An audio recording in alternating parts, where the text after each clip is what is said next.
We are Ole Miss Rebels. As Mississippi's flagship university, we dig deeper, see farther, work harder. We pioneered human organ transplants. We helped prove Einstein's theory of gravitational waves. We are conducting life-changing research that solves the problems of today. We are Ole Miss, transforming lives and the world. Welcome to the POMcast with Stephen Willis. Now we're going to do things a little different. We are going to provide an honest look at Ole Miss athletics for the fan, by the fan, and of the fan. That is what we do. Hell be to me. I'm just kidding.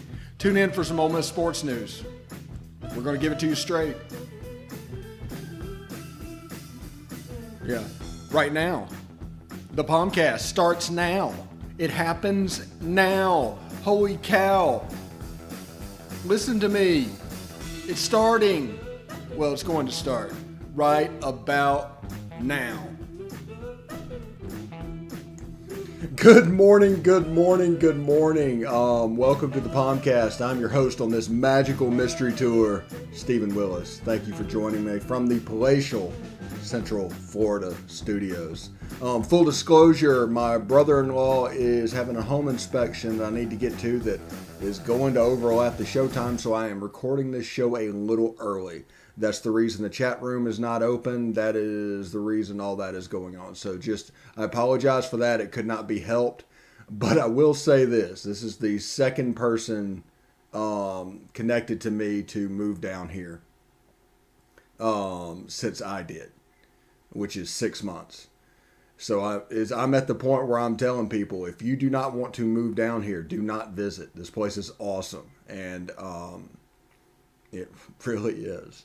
But thank you very much for joining us today. Today we're going to talk a little bit about the Jacquez Jones transfer, or going into the portal, not the actual transfer, and what that means potentially. And we're going to do a little sneak preview of the Liberty Football Preview Show in the second segment of today. So that'd be pretty cool. Chad Hasson from A Sea of Red coming into the program to spread some knowledge about Liberty football and conference aspirations. Actually, a pretty good interview.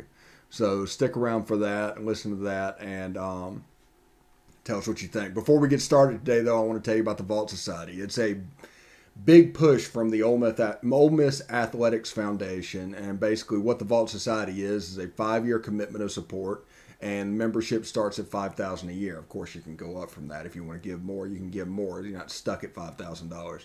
But all gifts to Ole Miss between now and June 30th will receive triple points. Red points are non-deductible and go towards priority seating. Blue points are 90% tax deductible and go towards parking and non-home ticketed games.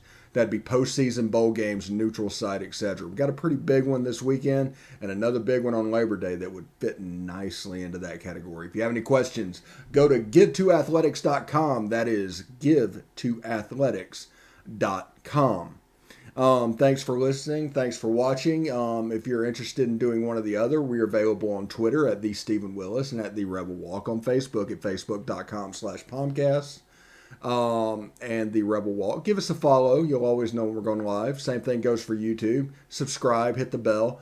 You'll always know not only that we're streaming, you'll know what we're streaming about. That is subscribe, hit the bell at youtube.com, Positively Ole Miss, and Willis Digital Media. We're also on the Rebel Walk now, if you want to catch us there.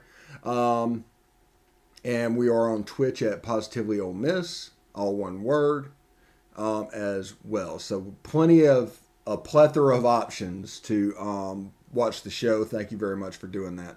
We're on the audio side of the house in the podcast world at Apple Podcasts, Google Podcasts, Stitcher, SoundCloud, Spotify, iHeartRadio, TuneIn Radio, and Pandora. Thank you for watching. Thank you for listening. It was because of you we are number one in May for viewership, and I thank you. I'm just absolutely blown away and humbled by you guys watching and tuning in and becoming such a interesting experience, because you guys are interacting on Twitter with me, and It's kind of cool. Thank you very much. Also, real quick, however you watch the show, if you enjoy the show, give us a like, give us a retweet, give us a share. That'll help other people get brought into the fold, and they'll be able to see this as well, because that's the beauty of being on social media, is that we don't necessarily control, we don't have a singular captive audience that we can count on. Everything we do has to be built. Everything we do is like increasing the circle. You're always literally trying to grow the brand. That's the reason I say grow all platforms and everything we do. And we want to do all of this completely free to you. We don't want to take any of your money, and we want you to be able to enjoy yourself following Ole Miss football. We're not in the business of breaking news. Breaking news lasts about 1 minute on Twitter. So to me, it's wasted effort to try to be first. You want to be right, and you want to be insightful. That is the direction we are headed. So thank you very much for watching the show. Well, Jacquez Jones entered the transfer portal. What does that mean? Well, judging by the timing of what's going on, I don't see how this could not be about playing time. And you're like, well, he was our leading tackler last year. Yes, I realize that.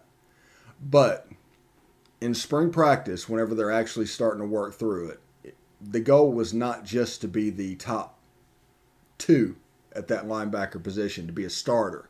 It was to be the undisputed number one, with Chance Campbell coming in. Chance Campbell is going to be a game changer at that position.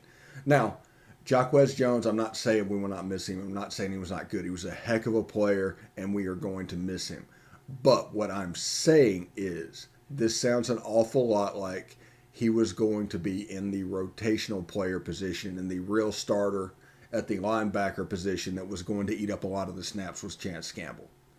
So if you want it to be on the field and you want it to shoot your shot, which you probably do to get to the NFL, you need to find a place to do that. Now, I don't know what that place is going to be. I don't know what's going on, and good luck to Jacquez. Heck of a player. Absolutely one heck of a player, and was really coming on at the end of last year because of his athleticism.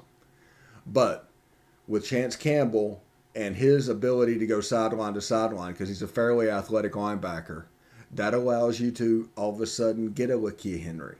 That increases their stock. Momo Sanogo, that increases their stock at that position. Now, we talk about our offense torturing linebackers, and this is the way of football right now. And they're doing a lot of matching up in zone defenses and however they're playing it. Most of the game is being played inside the hashes. The tight end and the slot receiver are always going to be something. So you need somebody that is adequate in pass catching or pass coverage. Not saying it's going to happen, but somebody like Dink Jackson could move down into the linebacker position. He could have made an impression in spring. He was already, I think, 215 pounds coming in. But he was recruited to play that star position. If you grow out a star, you grow into linebacker.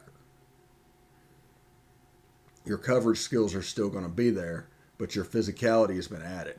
I think a situation will arise where one of those freshmen, maybe him, maybe Elijah Sabatini, grows into that linebacker position. I'm not saying this year. I'm just saying, period. Remember, this program is all about competition. It never stops. There's nobody that is written down in ink. It's all about competition. It's part of the culture of who we are becoming. And since playing time could not be guaranteed, Jacquez probably went to find it elsewhere. That's the way I read this. Like I said, good player. We're going to miss him because, honestly, at this point, we did get a little worse as a depth in a depth position. Our number 3 and 4 linebackers just got a little bit worse. And remember, in this age of tempo and the way that everybody plays, you need a solid 2 deep. You're not just looking for 22 players, you're looking for 44. If you can do 44, you're going to have a pretty good football team. just because of how the game goes. But as this thing transitioned to being lightning fast and playing like our offense does, our defense needs to catch up to that level.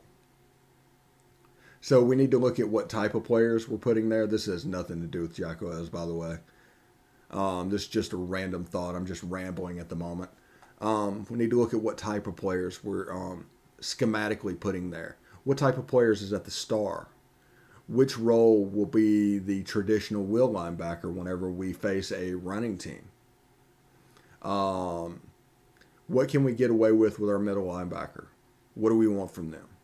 Are we an A-gap to C-gap type of team, or is the middle linebacker going to be asked to do what Patrick Willis did and go sideline to sideline? I don't know. We won't see the true construction of our defense, and this is including last year, by the way. We won't see the true construction of our defense until probably Louisville, Labor Day, because people don't even realize how tough. They look at the numbers and everything. Ole Miss has a traditional bad defense and all of that, and you look at the numbers and what happened. But let's remember how this broke.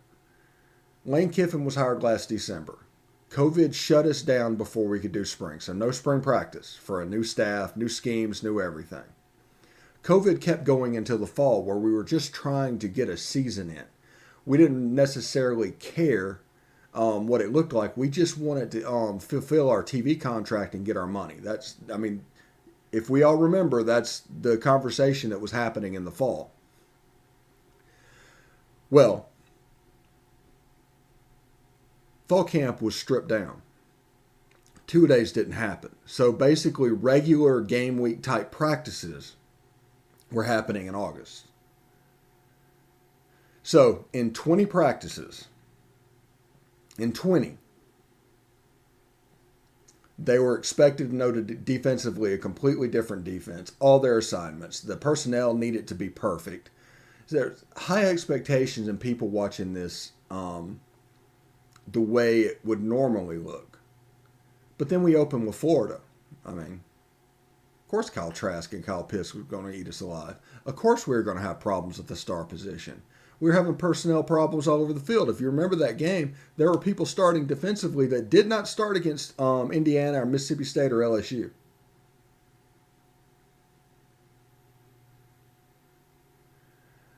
Now, there's an excuse and there's a reason.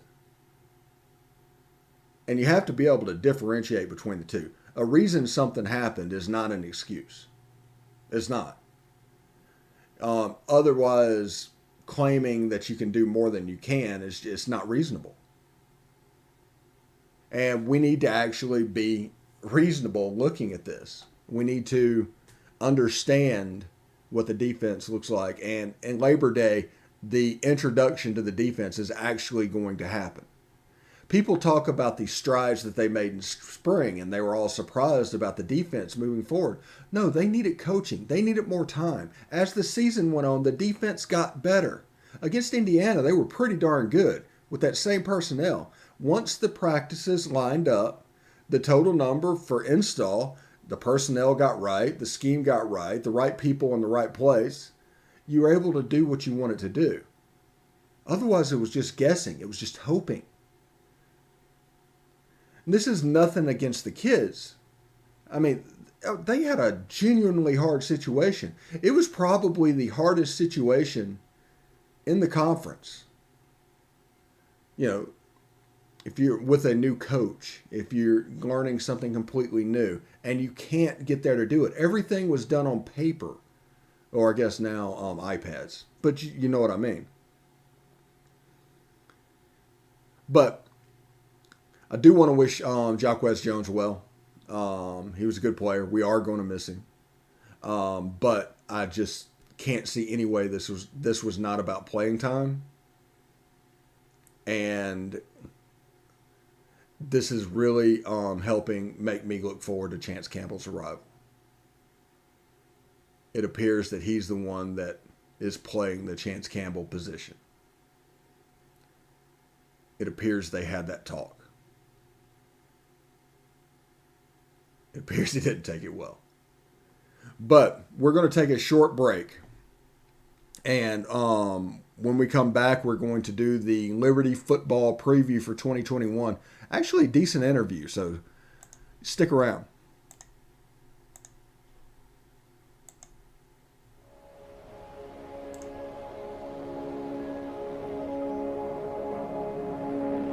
Only 10% of us get enough daily exercise.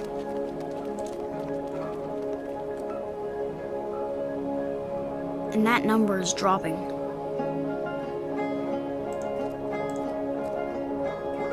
Nearly 30% of us are overweight or obese. We spend 6 hours a day in front of a screen.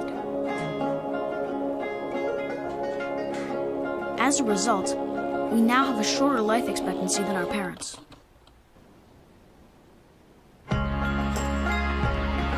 give us the right start in sports, and we'll never stop.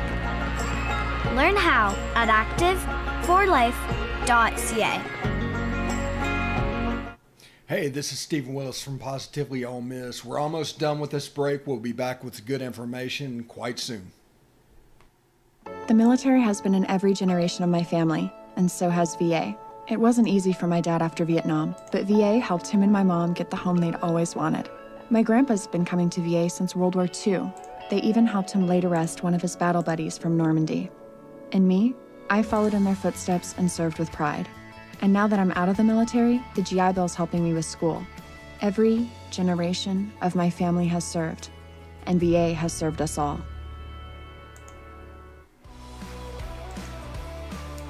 All right, before we play the Liberty football preview, I do want to tell you about the rebelwalk.com. Evelyn and her team do a fantastic job. Listen, they provide a subscriber level experience for no money. The only thing you have to invest is your time. As we all know, that is the most important thing that for you to invest. Well, it's well worth it. They do a fantastic job. There's experts for each sport. It's one of the largest staffs around Ole Miss and covering Ole Miss sports. So if you're interested in Ole Miss sports news and don't want to spend a ton of money to follow it, follow the rebelwalk.com. Again, that is the rebelwalk.com. Without further ado, though, I do want to bring in Chad Hasson with a Sea of Red to talk Liberty football. See you tomorrow. All right, Chad Hasson from what is the Sea of Red? Sorry about that. I almost forgot your website name. I'm terribly sorry about that. He's here to talk all about the Liberty Flames in 2021. As you know, that is Hugh Freeze's new school. We have history. How you doing, Chad? I'm doing great, man. Looking forward to coming down to Oxford here in November. Have you been down to Oxford before? I have not. I've driven through Mississippi a couple of times, but definitely heard a lot about the Grove. Looking forward to making the trip. And, no, I've never been, and looking forward to it. All right. To the casual fan on the outside, the player that stands out for Liberty is Malik Willis. Tell me what I need to know. Give me a 30,000-foot view of the Liberty Flames. What you need to know about is we are centered around Malik Willis. Malik has about 4.4 speed. He's changed some mechanics up. He's a very accurate passer. You guys know Hugh Freeze likes to get him warmed up, and he basically just dinks and dunks all game, and then all of a sudden he'll take a deep pass every once in a while. But it all centers around him. I know that in the games last year, like when we played Coastal, and a few times we played some really good opponents, it felt like that Hugh Freeze leaned on Malik's running ability. He's a strong runner. He's not really like a Kyler Murray or an RG3 type. He's more of he kind of has a running back style. Once he tucks the ball and starts running, he never goes down on first contact, which is unique for a quarterback. So he runs real strong. He's not quite as big as Cam Newton, but somebody that I kind of compare his running style to. It's more of a physical style. But once we get Malik going, he's tough to stop, and we're basically going to try to outscore you. Our defense, trying to get that 30,000-foot view, our defense like 3 years ago stunk. We were near the bottom of the FBS, and last year we ranked pretty high on defense. I mean, we were top 25 in several categories. Overall defense, we were really good. So, yeah, that's kind of the overview. Malik Willis on offense, and then our defense is much improved, returning a ton of production. And it's all about Hugh Freeze and the offense and the system that he's brought in. The guys are buying in. The fans are buying in. We're ready to roll. We had our most successful season last year and kind of don't know what to do with these types of expectations. So we're all just kind of like sitting back like, is this going to happen again? Like we rode like the cloud last season. So we don't know what to expect this year. Yeah, it should be fun. And down at Ole Miss after 2014, we know what you're going through at the moment. Well, besides Malik Willis on offense, who's some names that we need to look forward to?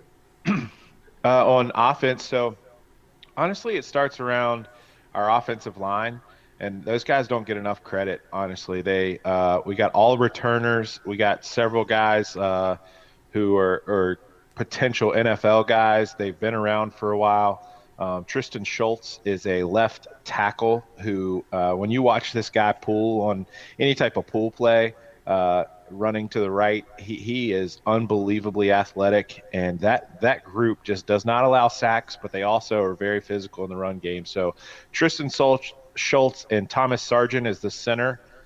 You don't really, I know that's not really a flashy pick, but man, we all know that it starts right there with those two. And then the depth on the offensive line, we have an Ole Miss transfer who has, I think he might even be third team. I know he's second team, Bryce Matthews. He was a 4-star recruit, come from Ole Miss. And it just goes to show the depth of our offensive line. We have a former 4-star transferred from a P5 Ole Miss and comes in and basically has backup duty at Liberty. So it kind of shows how strong that unit is.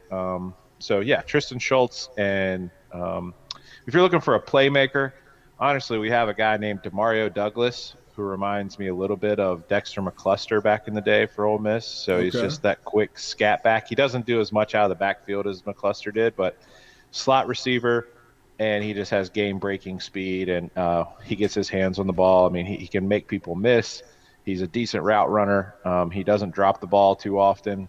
So Demario Douglas, he's first team All-State last year.